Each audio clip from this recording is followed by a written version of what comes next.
This is Laika Maravilla, a registered psychometrician, a trying hard educator, motivational speaker, and author. And it's time for us to share stories, insights, and lessons as we keep trying hard to be better together.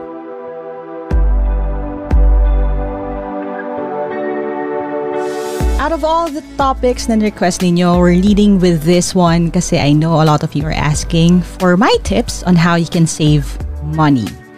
How do you save money when you're not born into a rich family? The realities of that situation, that's what we're going to talk about in this new Trying Hard episode. Alright, welcome to another episode of the Trying Hard podcast where we talk about the difficult things, the struggles in life, and how we can try our hardest to overcome it. And one of the topics na lagi nyong nire-request sa akin is how do you save money? So ang title ng episode natin ngayon is Trying Hard to Save Money. And I'm going to take you through my journey din, my money journey when it comes to sabihin natin kahit paano financial ease. I would call it that. At least sa point na to ng life ko, I could say I'm debt-free. I have enough savings to at least pad me if in case things go sour. And I also have a bit of budget for some of my luho, the fun. Playing Nintendo Switch, collecting toys, buying clothes, kahit papaano, and a couple of Jordans, which really is a huge part of my dream. So, we're going to talk about some of my tips dito sa episode na to. Iisa-isahin natin yan. But again, before we do that, I just want to lead with this fact. The fact is, iba-iba tayo ng sitwasyon. Okay? Iba-iba tayo ng sitwasyon, iba-iba tayo ng background, iba-iba tayo ng privilege. Marami sa inyo ang hindi pinanganak sa sabihin na natin mayaman na pamilya. Now, if you are not born into a well-off family, kahit na hindi sobrang mayaman kahit middle class lang, your priorities are different. Yung inyong needs are going to be different. Yung demand on you is going to be different. We have to acknowledge that fact. Kasi a lot of people would lead pagdating sa mga ganitong klaseng webinar, seminar, or even podcast episodes or videos by saying na madali lang yan, madali lang mag-save ng money. Ganito lang gagawin mo. Well, it's easier for some. Kasi kung wala kang pinaaral na kapatid, wala kang binabayaran na upa kasi nakatira ka sa bahay ng magulang mo, of course, yung konteksto is different. For example, sa akin, even if hindi kami mayaman, meron akong assurance na meron akong bahay na uuwian. Like, never naman ako nakaranas na kailangan kong mag-scramble for rent. Kasi my parents, dahil masipag din sila sa pagtatrabaho and of course with all the blessings coming from God, nakapagpundar naman sila ng bahay namin na mauuwian. So, hindi ko yun problema. Yung expenses ko and everything, it's all about yung kailangan kong gastusin for myself. And my mom just told us about this a few days back kasi yung mga neighbors daw sinasabihan siya na, oh, buti ka pa. Yung mga anak mo, ganito, ganyan. And my mom emphasized something na totoo naman sinabi niya noon, which is, yung pera ninyo, para sa inyo yan. Hindi kami nire-require to give back. But whatever we give to the family, for example, we cover the expenses here in the household right now, yun ay binigay namin ng bukal sa puso. Hindi hiningi ng mom ko. If anything, dinemand namin na ibigay sa kanila. Kasi nga nakatira kami dito. So again, yun yung pinanggagalingan dito But again, kamay-kamay din nung simula.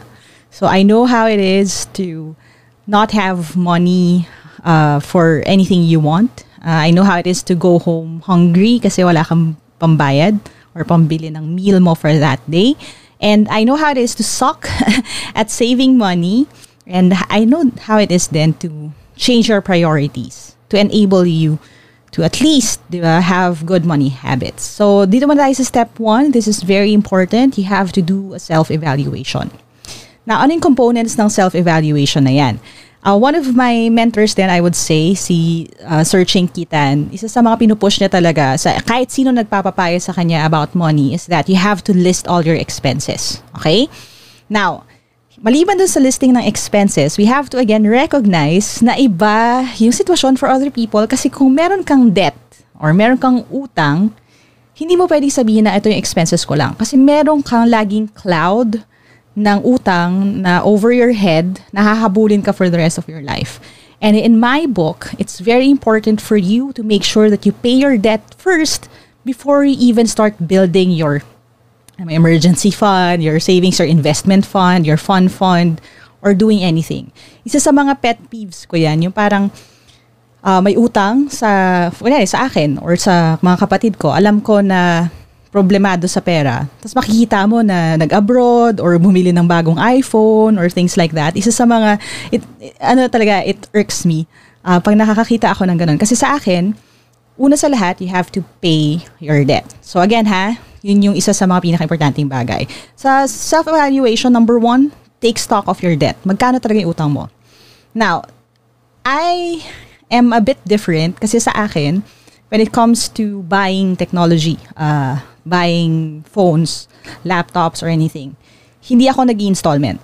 Okay, now I know again, iba yung situation for other people. Pero sa akin, hindi ako nag-installment as much as possible kasi I want to exhaust all my options before I incur any debt. As in, kahit nung estudyante ako, I've been like that. Hindi ako mahilig na bumili ng hindi cash. So pag hindi ko kayang bilhin ng cash at hindi ko siya sobrang kailangan, hindi talaga ako mangungutang. Okay? So that's just my thing. So number 1, take stock of your debt. Isama nyo na yung mga installment. Okay? So installment, meron pa akong 6 na buwan na bayarin sa phone na to. Isama nyo siya under debt.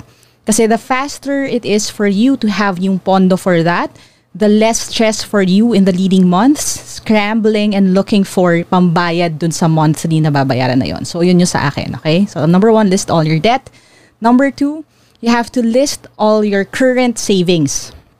Okay, yung iba, madali lang ang sagot dyan, wala akong savings, no?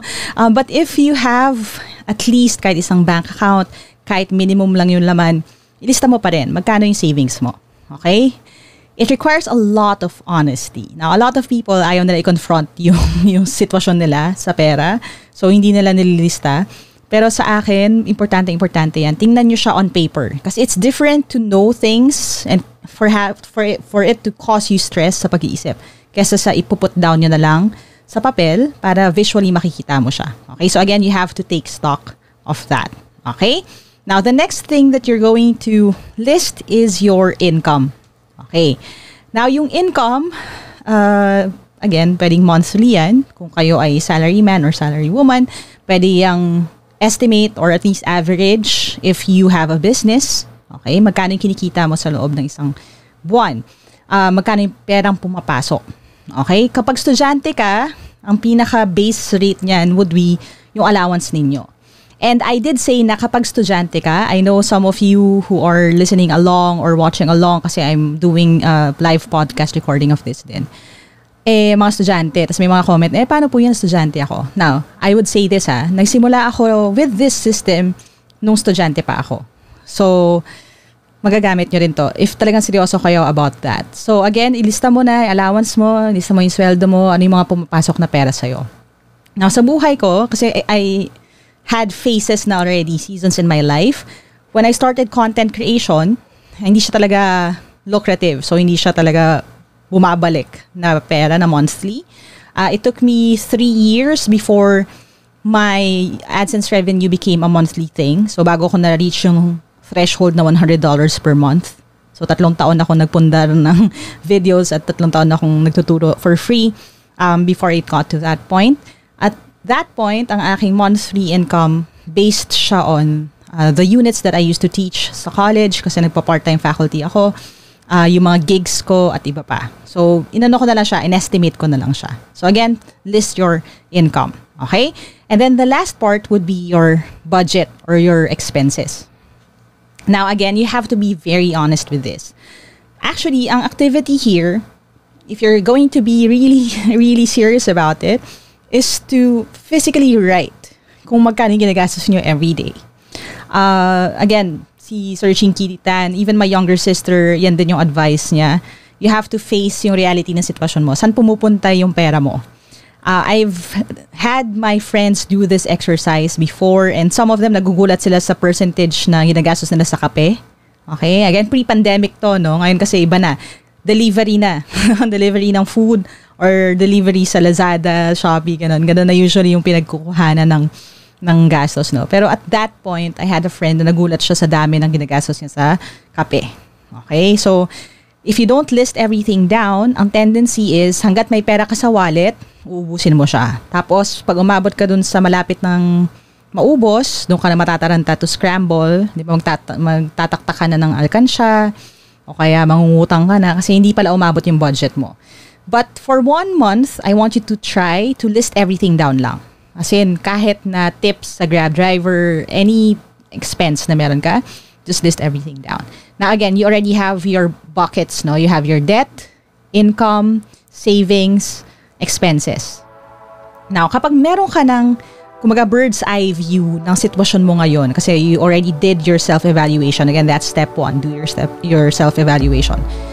That's the time that you can realistically plan yung next step, which is to set up your budget system. Bumibili ng planner taon-taon kasi New Year, New You. Oo. Pero hindi niya naman sinusulatan. Kasi daw pangit yung sulat niya, sayang yung papel. Tapos minsan, January, okay pa, sinusulatan niya, ginagamit niya. February, okay pa. Tapos susunod niyang bubuksan, September na. Ganun ka rin ba?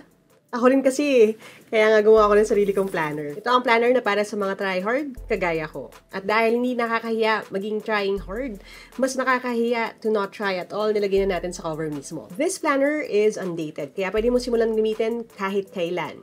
At kung makakalimutan gamitin pwede mong gamitin ulit. Walang masasayang na papel. But I should warn you, this planner is not for everyone.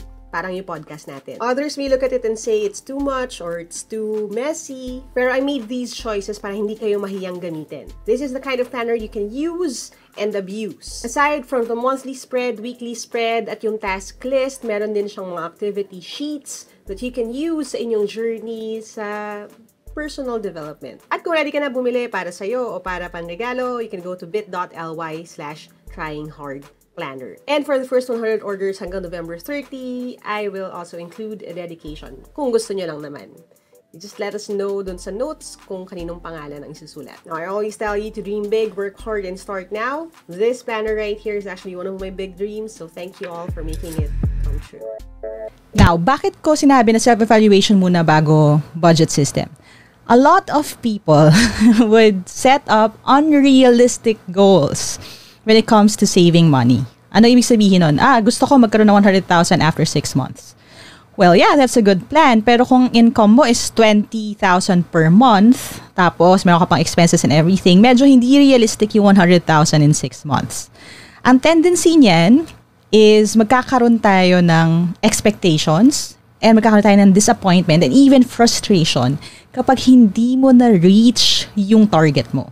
Which is, again, you're setting yourself up for failure kasi wala kang idea at all kung nasan ka Diba? May utang ka na, sabihin natin 50,000, gusto mo makasave ng 100,000. Babayaran mo pa yung utang mo before ka makapag-save. As in, laging ganun. Diba? Dapat. You understand, hindi ganun lagi sa toong buhay. Pero ganun dapat. So, you really have to know muna kung nasan ka. So, after you do your self-evaluation, now you set up a budget system. Now, sa akin, I adhere to a percentage system. Okay? Ano ibig sabihin nito? Marami kasing budget systems out there. And you can Google that. You can do your research. Marami ding mga financial advice na creators dyan. On TikTok, YouTube, everywhere else, blogs and stuff like that have different budgeting systems. Sa akin, it's always worked yung percentage system. I've always looked at things at a percentage system and my benefits siya sa akin. Number 1, kasi if you look at things sa percentage system, you don't get fixated sa amount. Some people won't save money kasi maliit daw. Pero kung yung maliit na amount na yun is already 10%, 20% of what you have, save mo na. Kahit na magkano lang yan. Okay? Another thing is, napapabilis yung mental math skills ko. Because percentage basis ako pagdating sa budgeting ko. Okay, now, I will share 2 systems sa inyo. Yung una is quite common. And then I will share mine. Okay, before we move on to step number 3. So, here are the percentage systems na medyo pwede nyo pagpilian. Okay? The first one is yung necessity discretionary savings na system. The 50-30-20 system. Ano ibig sabihin nun? 50% of your income has to go to necessities. And then 30% discretionary to. Pag sinabing discretionary, ibig sabihin pwede mong gastusin maybe sa fun activities, pwede mong gastusin for investment or anything else. Nasa sayo na yan. Kaya nga discretionary, no? It's at your discretion. And then 20% for savings. Pag sinabi natin savings, ito na yung pumupunta sa bangko. Usually, tinatabi natin yan. Hindi para galawin, hindi para sa isang cellphone, hindi para sa isang laptop.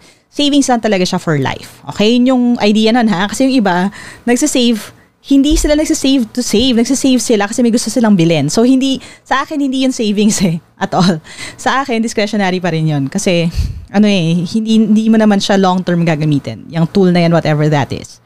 Okay? So again, that is 50 necessities, 30% discretionary, 20% savings. Yan yung sikat na system when it comes to percentage budget.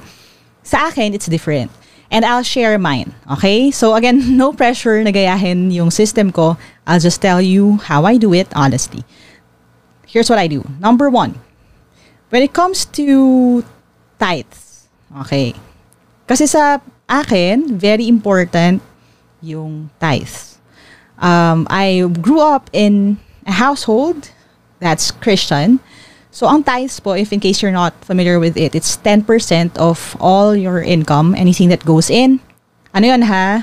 Gross yun, hindi net. 10% you put it up sa tithes. Now, iba-iba na schools of thought when it comes to saan mo ilalagay yung tithes mo. Yung iba, sabihin nila, okay, ilalagay ko yung tithes ko sa church. As in, I will give it to my church, sa aking home church. Yung iba, meron silang, kung yung church naman nila is already wealthy, binibigyan nila sa isang smaller church. So, meron ganon. I've also had friends na ang ginagawa nila is that 10% is just for God's work. So, binibigyan nila yung iba sa missionaries, binibigyan nila yung iba sa mga schools, sa mga organizations, not necessarily sa home church. So, again bahala na kayo doon, no? Pero sa akin kasi, ang solid na teaching sa akin ng parents ko noon was that home church, yung 10%. Okay? Now, here's another thing. I have 10% din for my fun fund. Ano yung fun fund? Ang fun fund, pangit, mahirap sabihin, no? Medyo tricky. Fun fund, ang fun fund ko is what I spend for things I like. Okay? Now, why is this important? It's so important to reward yourself kung kayo ay nagtatrabaho ng maigi. Okay? Kasi if you reward yourself, mas gaganahan ka to work harder, to keep your job, to even work even harder pa para ma-promote ka so you can get a bigger income. Like, dagdag motivation yon. Okay? So, sa akin, meron akong fun fund. Yung fun fund ko, dun ko rin kinukuha yung kunwari, may gusto akong phone or nararamdaman ko, pa-retire na yung phone ko. Ganon. Dun ko kinukuha yon. So, again, it's 10%. Not an amount, it's 10%. So, kung kunwari, ang kita mo is sabihin natin, nung time na nagsisimula kasi ako sa career ko, hindi to sa YouTube ha. So, before when I was working for a company, sabihin na natin meron akong 30K. Kunyari lang, 30K. 10% of that is 3,000. So, ganun kababa yun ha. Kasi yung iba sasabihin, okay na yun. Hindi. 3,000 lang ha. 3,000 per month. So, imagine how many months you need to set aside yung fun fund na yon bago ka makabili ng isang mamahaling phone. This is actually the reason why I never had an iPhone until a few years back. Okay? I-emphasize ko yun really, really hard dito sa conversation na to. Now, bakit? Kasi I've seen so many people get hooked sa pag-upgrade ng lifestyle nila. Nag-upgrade sila ng lifestyle, nag-upgrade sila ng phone, bumibili sila ng latest na gadgets, pero wala silang savings. Tapos ano nangyayari? Kapag babatakin na yung kanilang bayarin, di ba kasi wala nang panghulog, magsa-scramble na sila ngayon na ibenta yon. And I've seen people, regardless of kinikita, do this. Managers even, sometimes, if they're really terrible with money, sometimes ganyan nangyayari, magbebenta sila ng gamit. So sa akin, again, pag fun, dun lahat nung luho. And I count everything na luho, pati yung mga sabihin natin sapatos na gusto or anything doon. This is also why just a couple of years ago lang ako nagkaroon ng una kong Jordan. Kasi at the time, kahit na sumusweldo ako ng sabihin natin 50K, for example, 10% on 5K, magkano Jordan? Diba? So isang buwan ko na fun yun. Hindi na ako pwede mag-pizza, hindi na ako pwede mag-hang out with friends or mag-sine. So hanggang sine-sine lang ako noon kasi yun lang yung kaya ng 10% ng budget ko. Okay? So again, that's fun. Now, 20% goes into investment. Lalo na sa mga bata dyan. So, yung mga, if you're listening and you're in your 20s, 30s, and this is the perfect time for you to think about investment. Now, I'm not going to sell any products sa inyo. Wala akong binibentang mutual funds or life insurance or anything like that. I will let your friends talk to you about it. There probably is one in your circle right away na nagbebenta ng ganyang klaseng mga products. But sa akin, very important yon. Set aside 20% for investment.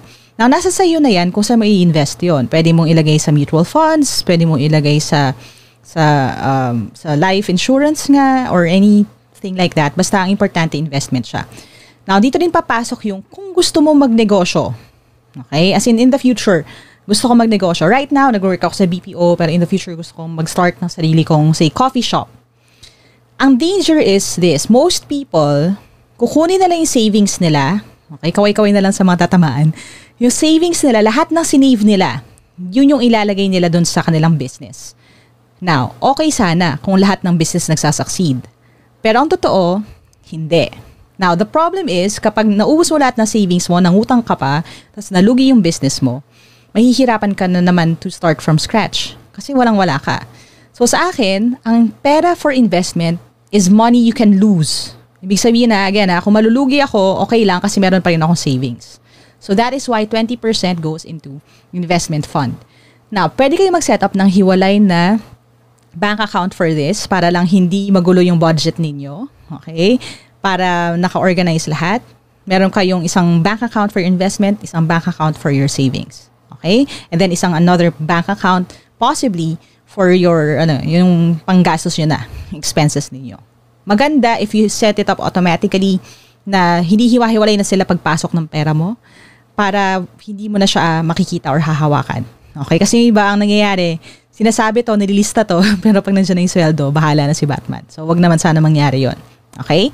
Now, again, 20% for investment. Now, another 20% for your savings. Now, sa akin, di ba kasi yung kanina pinag-usapan natin, 20% din yung savings. Maganda na yung 20% na savings to start.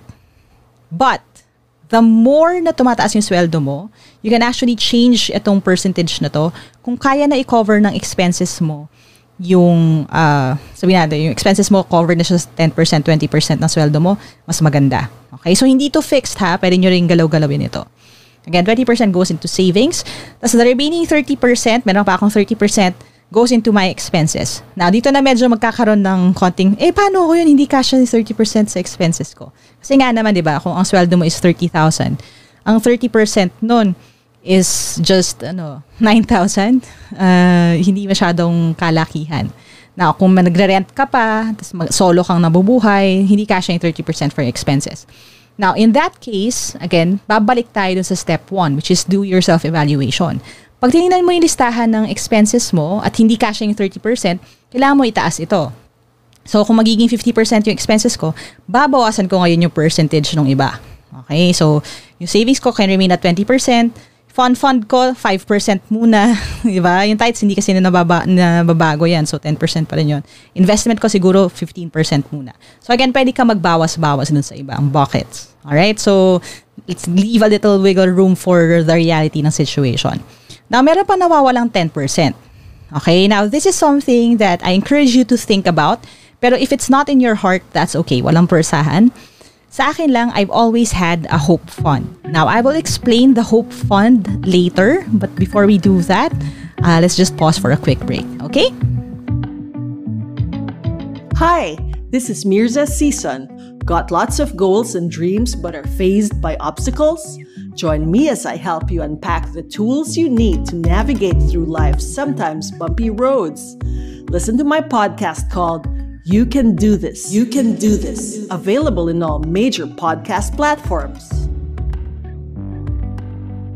Alright, so we already talked about step 1, do a self-inventory. Step 2, set up a percentage system. Pero hindi pa tayo tapos kasi kung nag-add kayo kanina, 10% sa tithes, 10% sa fund, 20% sa investment, 20% sa savings, at 30% sa expenses, may nawawala pang 10%.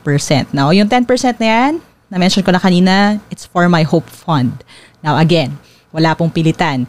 Hindi nyo kailangan nagayahin yung ginagawa ko pagdating dito. Pero baka lang makatulong sa inyo, okay, yung aking sistema. Bakit ako may hope fund at para saan ito? Now, here's why. One thing na I learned really quickly nung ako ay nagtatrabaho, ako kasi ay single, di ba? So may mga katrabaho ka, usually pamilyado, minsan breadwinner, they would ask minsan na mangungutang sila sa'yo. Pag single ka, kadalasan ikaw yung takbuhan ng utang sa opisina, sa pamilya, everywhere else. Now, ang danger is, as much as gusto natin tulungan ang lahat, kapag binigay natin lahat ng meron tayo at nasa utangan or nasa pautangan yung lahat ng pera ninyo, baka umabot sa point na tayo mismo yung walang pambayad. Tayo mismo yung walang pamasahe.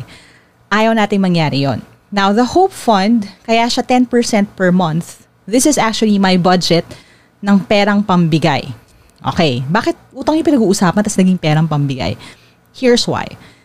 Laging may nagkakasakit, laging may mamamatay. Ito yung sad reality of life. Laging may mga ngailangan ng tulong.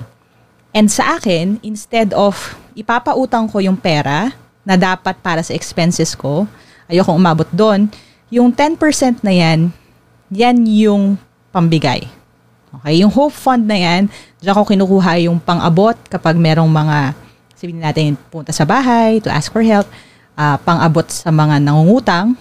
So instead of papautangin ko lang sila, kadalasan, binibigay ko yung kung ano yung makakaya kong ibigay for that month. Kasi again, kunyari 10% kasi siya, 30,000 ng sweldo mo, 3,000 lang yung Hope Fund mo for that month. So hanggat meron akong pera galing dun sa 3,000 na yun, or yung na-save ko rin from other months, kasi samahin ko yun yung pambigay ko. Kadalasan, sa totoo lang pag may nangungutang sa akin, I kind of know kung yung tao na yun ay magbabayad o hindi. Diba? Medyo na-vibes mo naman yan. Magtapatan na lang tayo. So, I'll be very honest with you. So, minsan may mangungutang sa'yo, parang feeling mo naman hindi ka na talaga babayaran. In cases na ganun, doon ako kumukuha sa Hope Fund ko.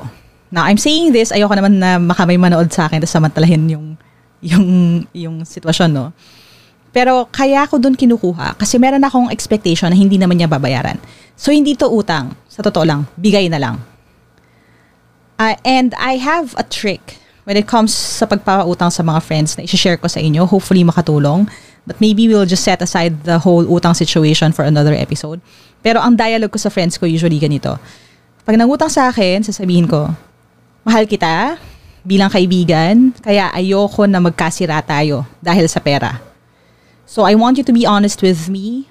Utang ba to as in you're planning to pay me back? Or you are in no position to pay me back right now. Kasi kung wala siya po sa posisyon na bayaran ako, kukuha na lang ako ng ano yung kaya kong ibigay sa Hope Fund, tapos ibibigay ko na lang sa kanya. Tapos sasabihin ko na lang, walang expectations, you don't need to pay me back. Pero I would love if you pay me back, kasi kung ibabalik mo sa akin yung pera, maibibigay ko sa iba. Okay? So, ang labas niya para siyang kooperatiba type ng situation. Kung familiar kayo sa kooperatiba, ganun yung idea ng Hope Fund. And the beauty of the Hope Fund is it's actually something na transition namin even hanggang sa Team Laika. So yung Team Laika, if you're not familiar with that is, well, aside from my YouTube channel, that is the movement when it comes to democratizing access to education. Meron din kaming Hope Fund doon. So ganun din yung idea ng Hope Fund doon. It's the percentage of everything we earn, tapos yun yung pambigay. Scholarships, pa-load sa mga estudyante, walang pambili ng load, pang ayuda sa mga pamilya na kailangan ng tulong, doon namin kinukuha yun sa Hope Fund. Okay? So, yung Hope Fund is designed to give other people hope. Yun yung breakdown ko. So, again, ulitin ko yun. 10% tithes, 10% fund, 20% for investment. As in, money you can throw away. Tas kung in case medyo aggressive kayo sa investment niyo, okay lang kahit hindi bumalik kasi hindi naman yun yung savings mo. And then 20% for your actual savings, 30% for your expenses, and then 10% for the Hope Fund. Now, some of you may not like that idea na parang masyadong maraming buckets, pero think about that lang. Suggestion ko lang yun sa inyo. Okay? So, that is step 2. Set up a budget system. Now, step 3. Kasi dito napapasok yung, wala akong ma-budget kasi kaunti lang talaga yung sweldo ko. Here's my tip. You have to increase your income streams. Kung wala masyadong ma-save kasi kakaunti yung sweldo, maghanap ng ibang racket. Okay? Racket to the max. Now, again, I am in a good position to tell you about this kasi kung kunwari pinanganak akong mayaman tapos sinabihan ko kayo na kung nahihirapan kayo mag-save, magtrabaho pa kayo more o kaya rumakit kayo, mag-side hustle kayo, baka hindi kayo maniwala sa akin or baka magalit kayo sa akin kasi sasabihin niyo, mayaman ka kasi kaya you're saying that. But because hindi ako pinanganak ng mayaman, I can tell you na ito talaga yung susi. We were talking kanina, no, nung estudyante pa ako, I've been doing this na. It's true. Nung estudyante pa ako, rumaraket ako. Lahat ng racket na yata pinasok ko, naligal ha. So, I was writing for websites, I was creating mga posters, graphic design, stickers, business cards. Nung time na yon ano pa ha, wala akong pambili na sarili kong printer. So, ako lang yung nagde-design, tapos pinapaprint ko, bumibili ako ng mga case ng business card. Yun yung binibenta ko. Nagpapaprint ako ng mga shirts. Hindi itong shirt na to ha, kasi this one that I'm wearing is from Linya Linya na. But when I was younger, ganun ginagawa ko. So I would design shirts. Pinapa-pre-order ko sa friends ko. Tapos kapag gusto nila, yun, pupunta ako ng Divisoria. So bibili ako ng shirts. Tapos ipapaprint ko. Tapos yun, i-deliver ko sa kanila. Now this part right here, it would really hit your core kung medyo ma-pride kayo. Sa akin, ang problema ko, hirap ako maningil. So, kapag may utang sa akin, nahihirapan ako maningil. Marami akong perang nawala because of that until I learned na yung sistema ng pre-ordering. Like, you have to pre-order before ko i-print kasi that way, hindi ako mauubusan ng pera sa dead stock. Yung parang nandyan yung shirt pero walang may-ari. Kasi I can't afford na malugi. So, that is my hustle. Lahat. Halos nag-host ako ng everything from binyag to kasal to burol, lamay, ganun. Lahat pinasok ko rin. Nag-host ako sa piyesta, ganun. Just so it can append my income. So you have to again increase your income streams. There are other alternatives, of course. You can venture into content creation, di ba? So pwede kayong gumawa ng YouTube channel ninyo. Kahit papaano may AdSense revenue. Hindi kalakihan, lalo na sa simula, pero malay natin, di ba? It can grow to a certain level na pwede na kayong kumita from that. Tapos, may bonus pa yon, which is you're going to hone your skills. Kasi the more content you put up, mas bibilis ka sa editing, mas gagaling ka, mas aayos ka pagdating sa speaking. And then these skills are things that you can also monetize. So, think about it that way. Okay, now, hard and real facts muna. Number 1, if you already are overworked sa inyong current job, doing this will be next to impossible. Ano ibig sabihin ko doon? Kung nagtatrabaho na kayo ng 5 days a week na 10-hour shifts kasi laging may overtime, tapos pinagtatrabaho ka pa ng Sabado, tapos may extra ka pang trabaho kapag Linggo, mahirap mag-side hustle. Like, medyo hindi siya posible. So, in that case, kapag sobrang kawawa na tayo sa opisina, to the point na hindi na tayo makapagbigay ng energy natin sa pag-increase ng income streams natin, that's the time that you have to ask yourself, am I going to be in this job for the rest of my life? Okay? Kasi kung hindi, then you may want to start thinking about increasing your options. Ano ibig sabihin nun? Think about your exit strategy na. Kasi hindi ka na-enable dito sa trabaho na to eh. Tapos parang wala namang promotion in the horizon. So, parang hindi naman siya mangyayari, hindi naman tataas yung sweldo mo. Ayokong sayangin ninyo rin yung oras ninyo, stay in that position na walang future, na hindi ka pinabayaran ng maayos at inaabuso ka to the point na wala ka ng energy for other endeavors. Now, what do you do? Again, reality check ha, may mga people who can't afford to quit their job right now. Lalo na if you're listening to this, nasa gitna tayo ng pandemic. So what do you do? Ihanda mo yung sarili mo. I have an episode on the Get Hired podcast. Hanapin nyo na lang din. It's called your exit strategy. So if your boss is bad, and then plan your exit strategy, look for that episode and then doon na lang natin pag-usapan yon. Okay? But right now, again, increase your income streams. Now, as a bit of a showcase, let me talk about my current income streams. Actually, I have multiple income streams. Of course, I earn from YouTube AdSense revenue. Not that big, but it's okay. Kasi right now, we have 800 plus videos on YouTube. So, kahit papaano, papatak-patak, nabubuo pa rin yung monthly na pambayad ng expenses ko. Personal expenses ko, they usually come from there. I also have a company. It's a consultancy business then. It's called Learn Without Walls. So we do help companies when it comes to their social media presence at kung paano mag-build ng social media influence nila and how to market their goods and stuff like that. So Learn Without Walls, of course, we learn from that din. May mga deals tayo doon. May mga brand deals din here and there, paminsan-minsan. Of course, podcast. Yung minsan meron din tayong brand deals dito, brand deals for YouTube, Facebook. Minsan lang, okay, bihira. Pero at least, di ba, it helps upend my income. Another thing, I have books for sale, review books. So again, dagdag na income stream na naman yon. Tapos I also do talks, webinars. I have training programs.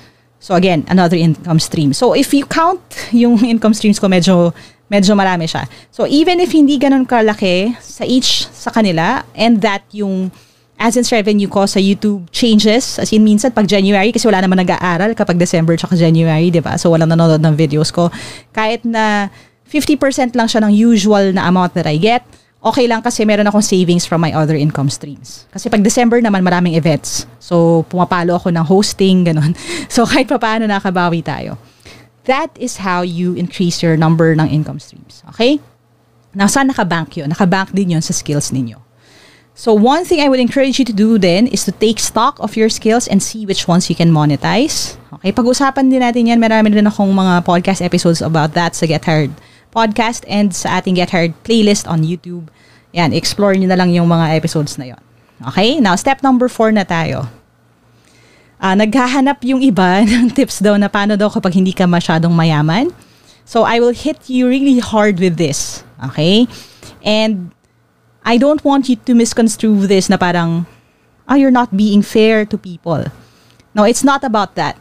You know, one thing na I want to push dito sa episode na to, and actually sa mundo in general, is this: hindi lahat ng dapat nangyayari.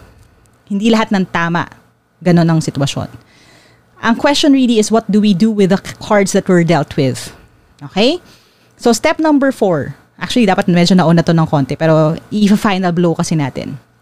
I want you to think about this phrase. I can't afford it yet. Okay? So, I can't afford it, pero lagyan nyo lang ng yet sa dulo. Now, bakit? Very important yung for you to forget FOMO. Alam niyo, FOMO is fear of missing out. Hindi lang yan basta sa experiences in life, but also in your lifestyle. Okay? Now, ililid ko kayo with this, no? It's hard. It's really hard. I remember when I was working for a BPO, mataas yung lifestyle ng mga katrabaho mo. Okay? Kaway-kaway sa mga BPO employees dyan. Kasi malaki ang kitaan, di ba? May night differential ka pa, ganun. So, I would have yung batchmates ko or may mga teammates ako na nagta-travel halos every month. Naka-Nike sila na gamit, naka-gym membership sila, nagsa-Starbucks sila halos every day. Ako, I only drink pantry coffee. Okay? I would wear yung shoes na buy one take one kasi dalawa kami, may kakambal ako eh. So buy one take one yung shoes namin, sa akin yung isa, sa kanya yung isa. I remember the first time na I was able to take my mom parang on a shopping spree sa Payless pa, no? Kasi sa Payless, 'di ba, may mga BOGO sale doon, no? Ganun yung lifestyle ko for a long time. Even when my batchmates were already on a different level ng lifestyle. Again, never ako nagka-iPhone until 2 years ago. I didn't have an iPhone. Ang phone ko laging hindi flagship, yung basta kung ano yung okay na. Hindi naman sobrang expensive. Basta yung kaya kong gamitin. And then I will just make the most out of it. So, ima-manual ko na lang yung settings. Gagawin ko lang ng paraan. Kung ano yung kaya ko talaga. Okay? Very realistic ako. Now, it goes with the territory na people would sometimes laugh at you. Parang ano ba yan? Walang asenso. Diba? Parang, ano ba ito si Laika? Ilang years na nagtatrabaho? Parang ganun pa rin yung itsura. Ang mga, mga American, wala akong Americana na matino. So, meron akong mga button-down na blouse na, binili ng tita ko na maramihan sa Divisoria. Yung mga tatak na hindi kilala, so mga Zongshen, Zhenchong, okay, tumawa na lang yung mga nakaka-relate. Yung mga talagang, as in bootleg, wala akong luxury item at all. I think after more than a year sa BPO, may one time na bumili ako ng trench coat. Pero hindi, ano rin yun, super sale. Nasa sale rack lang ako lagi. So I would never spend, sabihin na natin, 3,000 sa isang sapatos. I couldn't bear to do that. Kasi nga, again, ang fund ko is 10% lang eh. So 3,000 to 5,000 a month. Parang hindi ako willing to trade yung mag-movie ako with my sisters dun sa isang pares ng sapatos. Yun yung thinking ko noon. So step 4, forget FOMO. Just say it. I'm sorry, I can't afford it yet. Okay? Lagyan nyo na lang yet sa dulo. Kasi ibig sabihin, gusto mong umabot sa point na kaya mo siyang i-afford. I can't afford it right now. But maybe in the future. If I work really hard, if things work out for me, maybe in the future. But not right now. There is no shame in being honest with your current na sitwasyon. Kasi I'll say this, no? At least, kapag due date na, hindi ako nagsiscramble na i-check yung billing statement ng credit card. Kasi I can't afford anything. So, hindi ako nag-ungutang.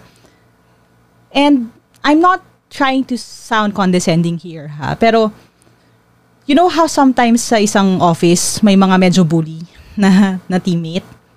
Meron kaming teammate, di ko papangalanan, no? Pero siya yung laging ng ano lang sa akin, ng pupoke lang na parang, Laika, ba't ganyan pa rin yung damit mo, parang ganon, or baka gusto mo sumama sa amin sa biyahe, ganyan. Tapos sasabihin ko, wala akong budget, ganyan.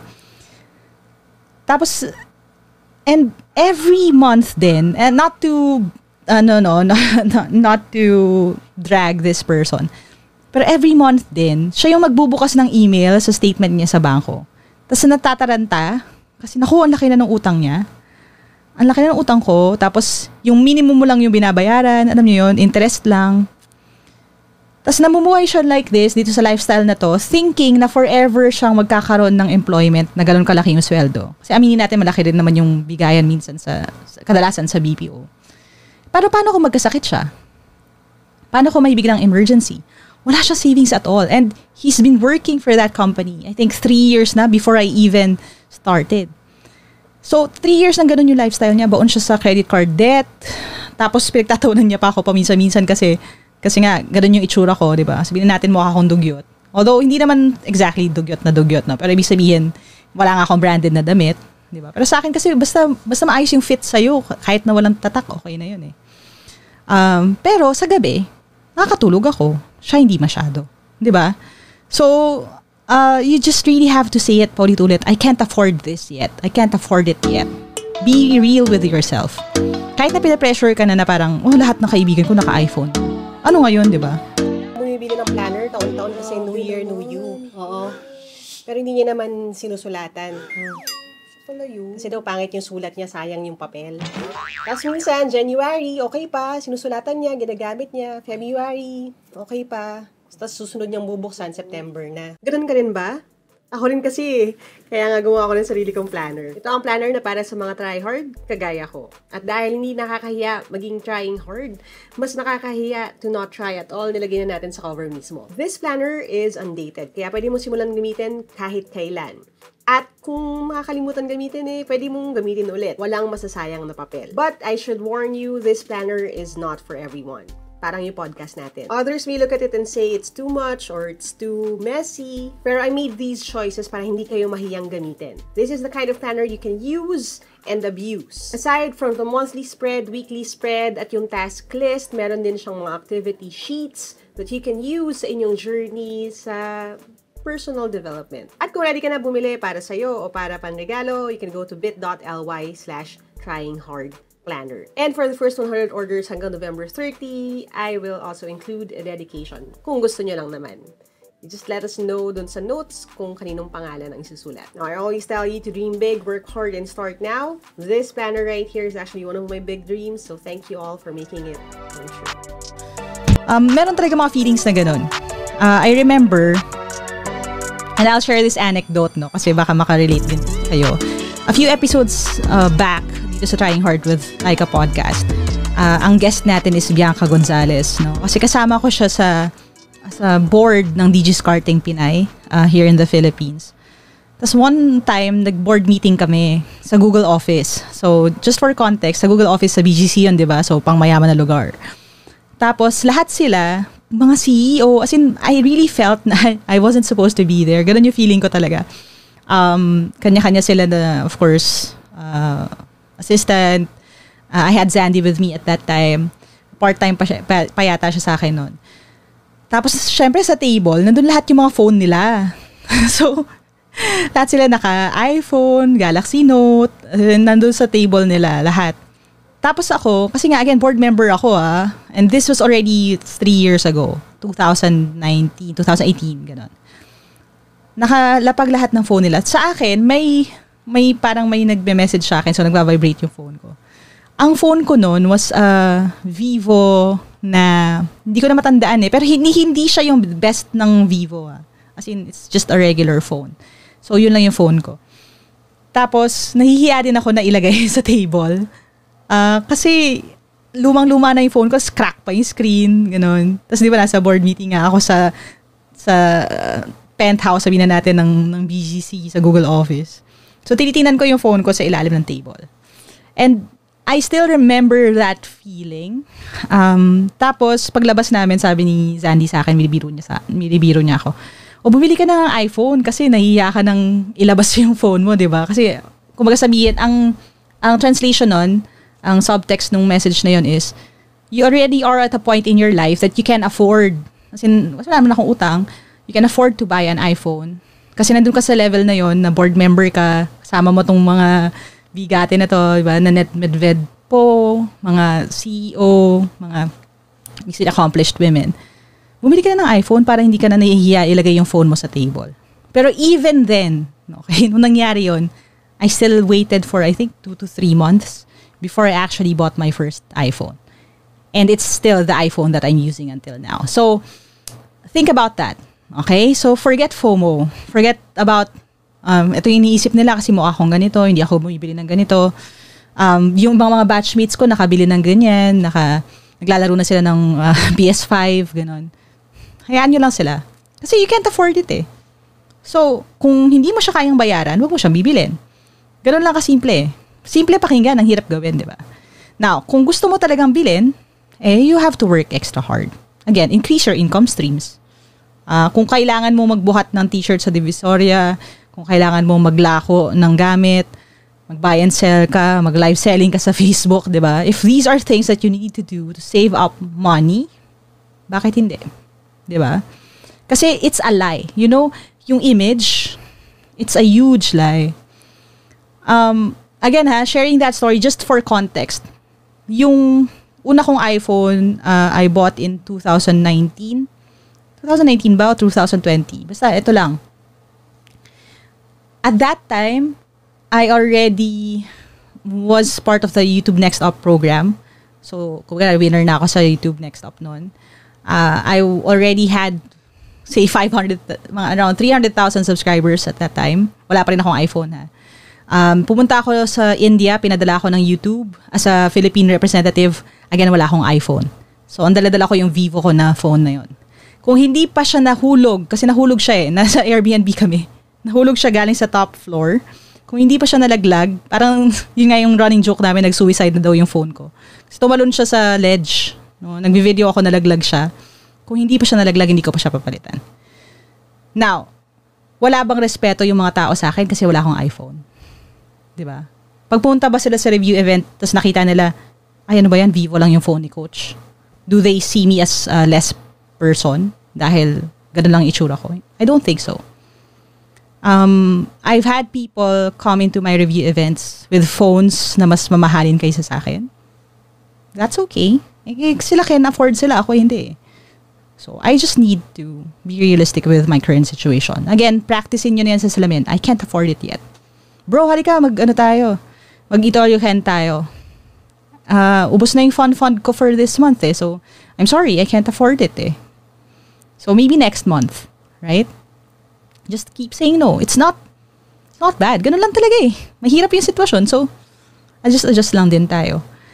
Kasi, when you live your life following yung opinion ng ibang tao sa'yo, sa suot mo, sa pananamit mo, sa kaya mong bilhin, you will live a very sad life. And ang realidad niyan is yung mayayaman mong kaibigan, kasi di ba na-accept ka dun sa inner circle, cool kids, yung mga maraming pera, hindi naman necessarily na i-bail out ka nila kapag kailangan mo na ng tulong. Di ba? Kasi yung bill, sa bahay mo lang naman darating. Hindi sila kasamang magbabayad. So think about that. Di ba? Just be real with your situation. And masakit to sa iba, pero let me just say it again, coming from my experience, mas masarap to have things na meron ka because you completely could afford it. Hindi dahil pinangutang mo siya. So right now, again, everything I have, the camera I have, the laptop I have, phone I have, hindi ko yan unutang eh. Wala akong monthly bill na darating na sisingilin ako niyan. So masarap tulog ko. Okay? So, again, think about that. Lalo na kung bata pa kayo, be that person. Kahit anong sabihin nila sa'yo na parang, kuripot yan si ganyan, o kaya KJ yan si ganyan. Ano ngayon, di ba? Again, hindi naman nila babayaran yung utang kapag dumating eh. So, I can't afford it yet. Babawi na lang ako kapag kaya ko nang bumili ng anything. Okay? Yan. So, again, 4 quick tips. Hindi masyadong quick, no? Medyo intensive yung ating episode right now. But do a self-inventory. Make sure that you evaluate yourself. Look at your debt, income, savings, and expenses. Set up a percentage system when it comes to your budget or any type of budgetary system. Pwedeng 50, 30, 20 or yung shinare ko sa inyo kanina, yung aking personal na system. 10% for tithes, 10% sa hope fund, 10% sa fund, 20% sa investment, 20% sa savings, and then 30% for your expenses. Step 3, lalo na kung medyo mababa ang sweldo, increase your income streams. Rumakit, di ba? Hindi ito ang panahon para sa pride. Rumakit, pero rumakit ng maigi. And we also have an episode on hustle versus hassle sa Get Hired. You may want to listen to that din para ma-check ninyo kung tama ba na ubusin yung oras nyo sa venture na yan or hindi. And then step 4, forget FOMO. Just practice saying, I can't afford it yet. Emphasize nyo na lang yung yet. Alright? So again, thank you for joining me sa episode na ito. I hope nakatulong. Ayan. So sana maging okay ang budget ninyo. You know, kaya nyo yan. I believe in you. So many people have done it with money that is even less than what you have right now. So I know you can do it as well. It's all a matter of discipline and making sure that you prioritize the reality of your situation versus yung image that you want to project. So yan muna for now. And again, this is the Trying Hard with Laika podcast. If you want to share your takeaways, just use the hashtag Trying Hard with Laika, Trying Hard with LYQA. And don't forget to follow this podcast sa Spotify, Apple Podcasts, and anywhere you get your podcast. We'd love to hear your feedback din. So kung gusto niyo mag-rate sa Apple Podcast, I would love for you to do that. And as we always say sa podcast na ito, we are the tryhards, people who dream big, work hard, start now, and are not ashamed to be called trying hard.